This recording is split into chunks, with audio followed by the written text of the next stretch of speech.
I'll never forget, I had flown into Peru, and some people had given me money to buy pastoral libraries, and I flew into Peru and got there real late, and about got to my sleeping quarters at about 2 a.m. after going through customs and everything, but something just, I couldn't sleep. I had to go to the bookstore the next day, and I didn't know why. Why should I go to the bookstore in Lima? But I just knew, I just couldn't even, I've got to go to the bookstore tomorrow. Well, you've got several days, we could do that later. No, I've got to go now. And remember, I took a taxi there and got there too early and the doors weren't even open. It's the one good bookstore there in Peru. And I walk in and I walk near the store and I see this little man. And I could tell he was from the jungles of San Martin because I had worked there before. And I see him sitting there on the curb, kind of looking around. And I sat down beside him. I said, ¿Cómo estás? You know, what's going on? Where are you from? And he started telling me, we started talking about places I'd been, where he'd been. And I said, what are you doing all the way in Lima? He said, well, it took me 3 days to get here. Back of trucks, buses. And I said, well, what are you doing here? He goes, I'm pastoring. I've become a pastor. And he goes, my church gathered up some money for me to come buy some books. And when he said that, my heart just broke, because I knew the money they gave him wasn't enough to buy a tract in that store. So I sat there and I said, oh, that's good. And so the door finally opened and we went in, and I went in and I just started, I knew what pastoral libraries I needed to buy and things I needed to get for poor pastors. So I'm just heaping it all up in piles and going along, and I think I got 2 guys helping me there in the store, get all the books together, and I watched that man out of the corner of my eye. And he'd go to one bookshelf, and you'd see him look. He'd go to another, and then finally he went to this little place where they sold chick tracts. And I saw him pick out about 4. And just to look at his face, you know, and he walks up to the counter. It was like the greatest day of my life. He walks up to the counter. He bought them.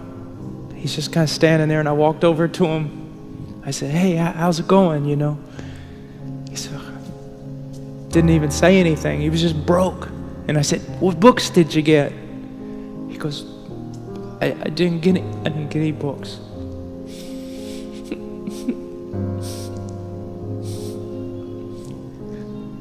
And I said, do you know where I'm from? He said, no. I said, I'm from the United States. You know how far away that is? He said, no. I said, about 6,000 miles.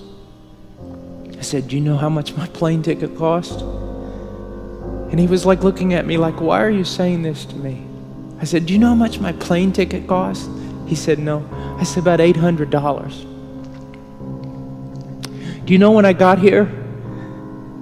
He said, no. I said, 2 this morning. Do you know I couldn't sleep? And he said, no, I didn't know you couldn't sleep. And I said, do you know why? He said, why? Now you're looking at a man that if he held $5 in his hand, he wouldn't know what to do. I said, a few months ago, God raised up a group of people in the United States. And they gave me money. And then I bought a plane ticket for $800.